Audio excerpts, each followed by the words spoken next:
1960 உங்கள் தந்தையார் ஈவி.கே. சம்பத் அவர்கள் வேலூர் பொதுக்குழுவிலே கருணாநிதியின் அநியாயத்தை தட்டி கேட்டதற்காக அவரின் அடியாட்கள் அவரை தாக்கினார்கள். அந்த வன்முறையை தங்களது கலாச்சாரமாக கொண்டிருக்கின்றது திமுக. அதேபோல் இந்த 2006 அப்போதும் அக்டோபர் மாதத்தில் நடந்த உள்ளாட்சி தேர்தலிலே தங்களது அடியாட்களை வைத்து மிகப்பெரிய வன்முறையை நடத்தியது திமுக. அதேபோல் வருகின்ற உள்ளாட்சி தேர்தலும் அந்த வன்முறை தொடரும் என்று நினைக்கிறீர்களா? நிச்சயமாக நடக்கும். அது எப்போ நடக்கும்னா அந்த கடைசி காலகட்டம் நெருங்குது பாருங்கள், 2-3 நாள், அப்போ தான் அவங்க முழுமையாக இறங்குவாங்க. ஏன்னா அந்த வன்முறை கலாச்சாரத்தை தமிழக பொது வாழ்வில் ஏவி விட்டதே திமுக தான். நீங்கள் நான் எல்லாம் சொன்னீங்க. என்னுடைய தந்தையார் சொல்லின் செல்வர் ஈ.கே. சம்பத் அவர்கள், அவர் அந்த கழகத்தை உருவாக்கியவர்களில் ஒருவர். வரலாறு படித்ததுனால சொல்கிறீங்க. அவரை தான் இந்தி பேசாத மக்கள் விரும்புகின்ற வரை ஆங்கிலம் இணைப்பு மொழியாக தொடரும், இந்தி எக்காலத்திலும் திணிக்கப்பட மாட்டாது என்று பண்டித நேருவினுடைய வாக்குறுதியை பாராளுமன்றத்தில் வாதாடி பெற்றவர் ஈ.கே. சம்பத். அப்படி ஒவ்வொரு காலகட்டத்திலையும் அவருடைய பேச்சு உலக அரசியலை தழுவி தற்கால அரசியலோடு ஒப்பிட்டு ஆற்றொழுக்காக பேசக்கூடிய ஒரு திறம் படைத்தவர்.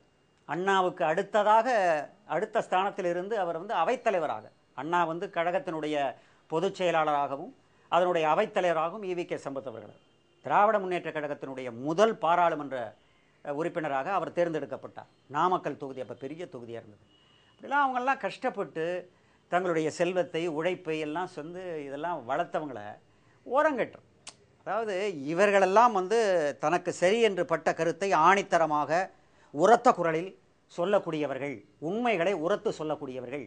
இவர்களை ஒதுக்கினால்தான் நம்முடைய பேராசைகள் நிறைவேறும். ஆகவே இவர்கள் தடையாக இருப்பார்கள் என்று அவர்கள் கட்டம் கட்டிட்டாங்க. ஈ.கே. சம்பத், கண்ணதாசன், எம்பி சுப்பிரமணியம், பி.சி. கணேசன், இப்படியே ஒரு பெரிய லிஸ்ட்டு, பழ நெடுமாறன், அவங்களாம் இருந்தாங்க திராவிட முன்னேற்ற கழகத்தில். அந்த அறிவு ஜீவிகள் எல்லாத்தையும் வெளியேற்றின ஒரு பெருமை கலைஞருக்கு. வெளியேற்றினாதானே, ஏன் எதுக்குன்னு கேள்வி கேட்பாரற்று கிடந்தாதான் இவர்கள் அண்ணாவை தன்னுடைய கைப்பொம்மையாக அவர்கள் ஆட்டி வைக்க முடியும் என்று அவர்கள் அதை கச்சிதமாக முடித்தார்கள். இப்போது உள்ளாட்சி தேர்தல் நடக்கிறது. இது சாதாரண சட்டசபை தேர்தல், பாராளுமன்ற தேர்தல் கிடையாது. இது மக்கள் தினசரி சந்திக்கக்கூடிய பிரச்சனைகளை அடிப்படையாக வைக்கக்கூடிய தேர்தல் இது.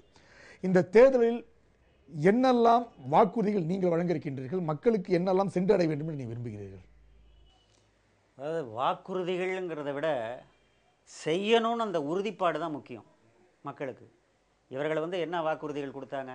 திமுகவிலையும் மற்ற அண்ணா திமுகவிலையும் போன தேர்தலெலாம், உள்ளாட்சி தேர்தலெலாம், சிங்கார சென்னை ஆக்குவேன், சிங்கப்பூராக மாற்றி காட்டுவேன், சீமான்கள் உழவுகின்ற ஒரு தொட்டிலாக சென்னை மாநகரத்தை உருவாக்குவோம், மாநகராட்சிகளை வளங்குழிக்கும் பூமிகளாக மாற்றுவோம், கொஞ்சி குளவிடும் பூங்காக்களை உருவாக்குவோம், குப்பை கூடங்களை அகற்றுவோம். என்ன இதெல்லாம் செய்தார்களா? பார்க்குறமே சென்னை நகரத்திலேயே இப்போ மழை பெஞ்சால் தண்ணி போகிறதுக்கே இடம் இல்லை, கொசுக்கள் உருவாகுது, நோய் நொடிகள் உருவாகுது, 4 நாள் ஆகுது அந்த தண்ணி வடிகிறதுக்கு, குப்பை கூடங்கள் அங்கங்கங்கே கொட்டுது. சரி, இவங்க தான் போயிட்டாங்க, இவங்க வந்தால் நல்லா இருக்கும்னு நினச்சா யார் வந்தாலும் இதே கதி தானா அப்படின்னு மக்கள் ரொம்ப நொந்து போகிறாங்க சார். மக்களுடைய பிரச்சனைகளை யாரும் உண்மையான பிரச்சனைகளை அலசுவதற்கு தயாராக இல்லை. எல்லோரும் நிரந்தர முதல்வராகணும், அதற்கு பிறகு நிரந்தர முதல்வராகணும், இதுதான் நினைக்கிறாங்களே ஒழிய மக்களுடைய அடிப்படை பிரச்சனைகள். இப்போ சட்டம் இருக்குது, பொது இடங்களில் கழிப்பிடமாக பயன்படுத்தக்கூடாதுன்னு. இப்போ எவ்வளோ நடந்துகிட்ருக்கு? ஏன்னா கடற்கரையை போய் பாருங்கள், கடற்கரை சுற்றுலாத்தலமாக இருக்குது. அங்கே சுத்தமான காற்று வேணும்னு கடற்கரைக்கு போனால் அங்கே பொது கழிப்பிடங்களாக மாற்றி கிடக்குறாங்க. யார் வேணாலும் எங்கே வேணாலும் என்ன வேணாலும் பண்ணலான்னா என்ன இது நாடா என்ன? அந்த ஒரு ஒழுக்கத்தை கொண்டாடணும், குப்பை கூலங்களை அகற்றணும், சுத்தமாக்கணும், செடி கொடிகள் நடணும், மரம் நடணும். இன்றைக்கி வெப்பமயமாதலுக்கு முக்கியமான காரணங்கள் மரங்கள் அழிக்கப்படுது, காடுகள் அழிக்கப்படுறதுனால தான். அதெல்லாம் உருவாகணும்.